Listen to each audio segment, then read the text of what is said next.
Если человек знает больше других, он становится одиноким.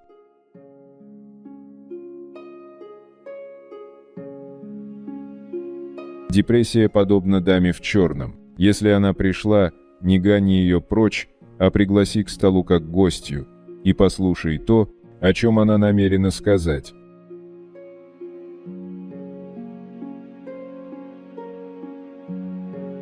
Не тратьте время на объяснения, люди услышат только то, что хотят услышать.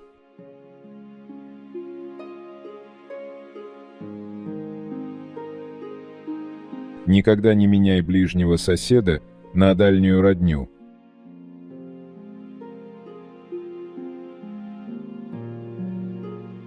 Основная ваша ошибка заключается в том, что вы недооцениваете значение человеческих глаз. Поймите, что язык может